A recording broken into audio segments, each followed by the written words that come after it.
Hello everybody and welcome back. My name is Milk and you're tuning in for episode 4 of my PvP modded official series on Ark Survival Ascended. Before we jump into today's episode, I've got a little hints and tips for you. So, as you'll see in the upcoming episode, we have found our enemies VVV in a rat hole very close to our base on Floating Island. And the reason why we found it was that we followed their helpful line of water tanks right into their rat hole. And this is not the only base that we've found this way. You guys have got to stop doing this. It's making finding your bases far too easy. I appreciate that you need some water in your rat holes. You want plants, you want plant X's, you want to rehydrate, especially if you're living on scorched earth. But there's a far easier way. Here we have a water tank. You can see it's not irrigated, it's not connected to anything. It's in the rat hole that we find VVV in, which you can actually see in episode 1 of this series. How do you fill it up without connecting it to water? Well, let me show you. Until they patch this, which it hasn't been patched at the time of recording this video, you just put a canteen inside of it and you just fill it. So just press E and there you go, 2 out of 500. You can keep spamming this canteen and it does not use up the canteen. There we're on 3,000 out of 5,000. You can keep going and there we go, we've got a full water tank and that will last a while. Okay, so here we have the water reservoir that they added in the Scorched Earth Bob's Tall Tales DLC. It's got even more capacity, 100,000. Appreciate you're not going to be able to fit this in many rat holes because it is absolutely colossal. But you could as an alternative to the other one, and it works just the same here, just to prove that it works with something else. The water jar works exactly the same. They're on 1,000 out of 100,000.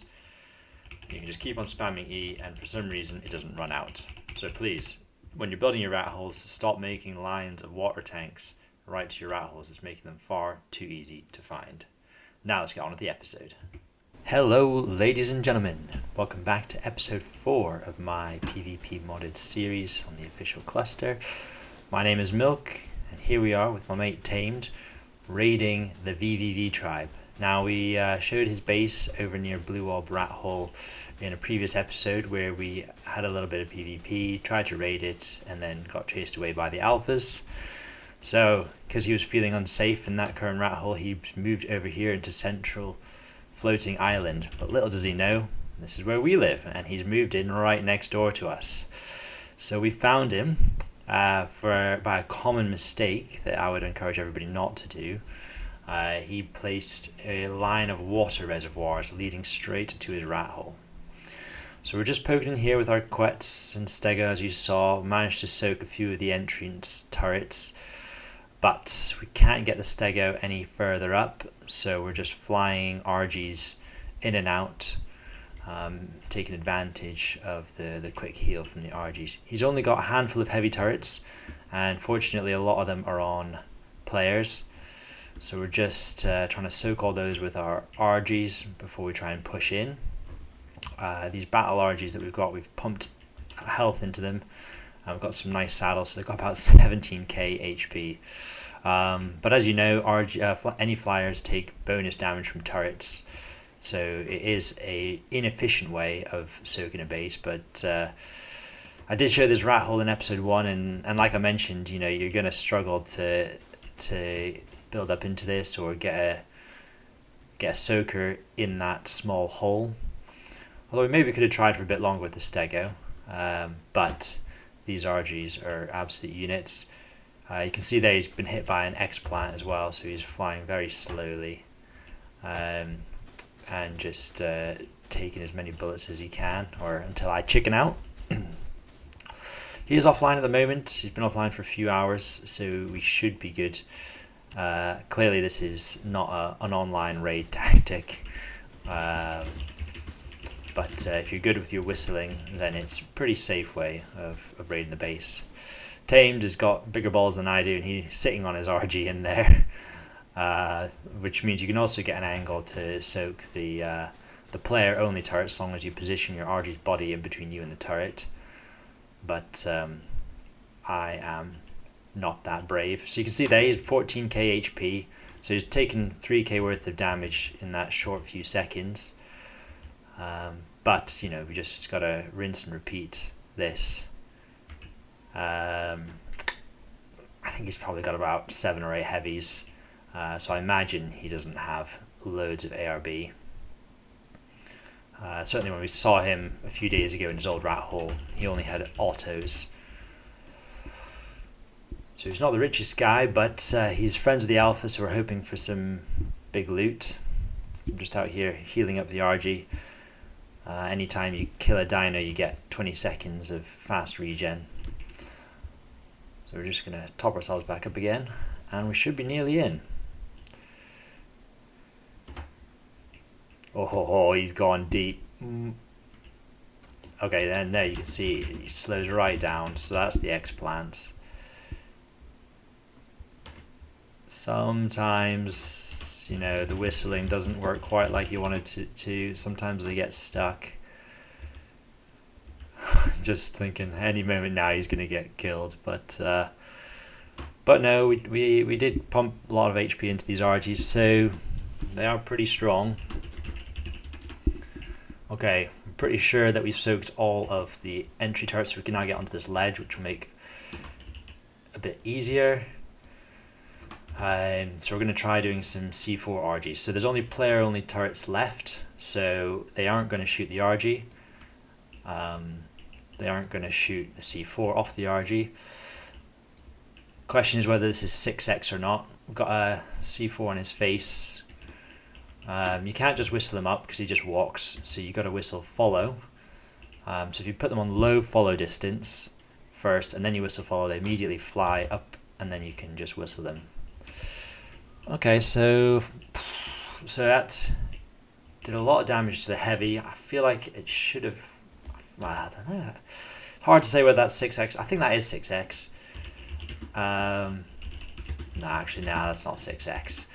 Otherwise, that heavy would definitely have died. It was close enough that that should have killed the heavy. So the splash didn't. So therefore, I don't think we're on 6x. So we just got to keep doing this. Got to figure out which of their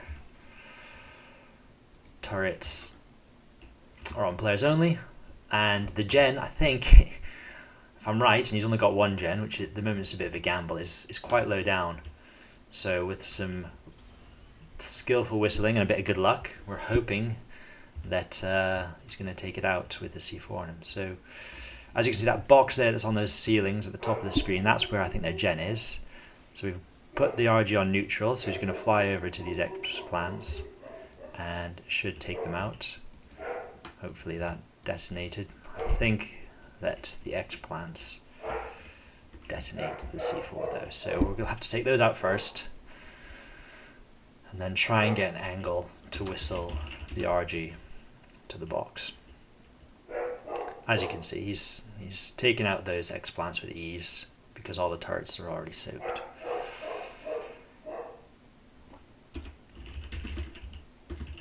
So yeah, I really like this bit with this rat hole. We may decide to take it. We'll have to do different turret placement. You saw us doing that boss fight the other day. We still haven't got ourselves onto tech, but we're surely a few days away from it. So maybe if we can get some tech turrets in here, that would be good. Okay, so that there up in the top is the troublesome turret. That is on players only, and that's the one that's stopping me from peeking onto that generator. As soon as we get rid of that one, I can whistle the RG straight onto the generator, but it's a difficult angle. Usually you can put your RG, like you saw with the X-plants, on neutral, let the turret shoot you once, and the RG will hit it, but for some reason that's not working as well in ASA than it did in ASE. So that C4 there that we just blew nearly got the gen. You can see it's darkened a little bit. It blew the pillars near to it. So unfortunately my recording cut out here, but the next RG we did manage to get a bit closer and it blew the gen. So here we are up into the base, just taking a look at the loot. Healthy stash. This guy, like I've said several times, is really friendly with the alpha, so we're hoping for their Mororex line. The Mororex is basically a modded PvP dino only, but is, as you saw, very good for boss fights and can damage metal like an Arthropleura, so is a really handy tame.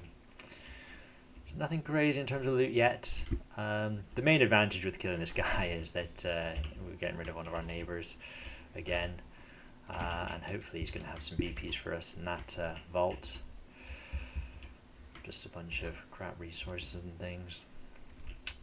I'll never understand people who keep ARB, or turrets for that matter, in their base. Like, if he just put those ARBs in his turrets, like, even if you're not going to leave them there forever, just put them in a turret, and it would have cost us more time to get in, given it 8 raiders less loot.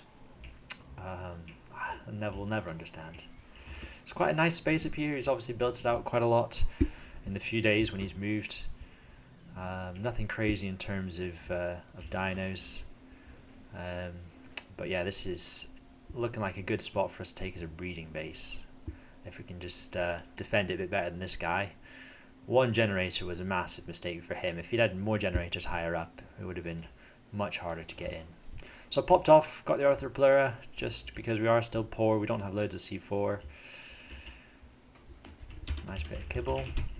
But let's take a look at what's inside that vault. That's where the goods are going to be, hopefully. And we haven't yet seen his cryos, which are the real juice. Here we are on the vault. Alright, let's take a look. Ooh. Oh, nice, yeah, good. Turret, like I say. Why? Flak BP, not as good as ours. Some saddles, a good amount of resources, some black pearl, lots of BPs. What have we got here? Cap Basilo saddle, some megalos, long neck BP. Yeah, we've got some upgrades there, that's good. Definitely worthwhile. Let's stash these away. What else have we got? Nothing too crazy, but nice. This is a full set of artifacts, so obviously on the center you need 6 artifacts. So that's a free boss fight there for us. Tamed always says dump the trash, but I am a hoarder, so he's not going to notice, but I'm going to take all of this stuff. I mean, there's loads of metal structures there, like absolutely incredible. This RG is definitely going to be overweighted. But yeah, the other good thing is that because the RG counts as a smithy, just craft all this metal and CP into structures. We're going to need some structures if we're going to build out this rat hole, so we might as well craft them now, save us from just ferrying everything back to base. But yeah, absolutely loads of profit. Right, let's get this Arthro out of here. Ooh, hello, a little sneaky cryo fridge. Okay, oh, this is one of those big crocodiles, and some snails. Big crocodiles are a modded series thing only. I don't really know what they do yet. So we're just going to start clearing out the base, ready for us to build in. Slow work with the Arthros. I'm not going to show all of it. We're just going to keep munching, just to clear all of this out. The reason why we're not going for the foundations, we had a sneaky idea that if we destroy enough ceilings, then it will hide who actually raided him in the logs, because obviously you can see when we killed his dinos our player names. So hoping to hide that so that we will remain undetected. So that sums up the raid. There was quite a bit more juice in that cryo fridge. Took it all back to base and went to bed for the night. Until the next morning. So we woke up the next day only to find that we'd been arced in the worst way possible. Wildcard had rolled back the server 18 hours.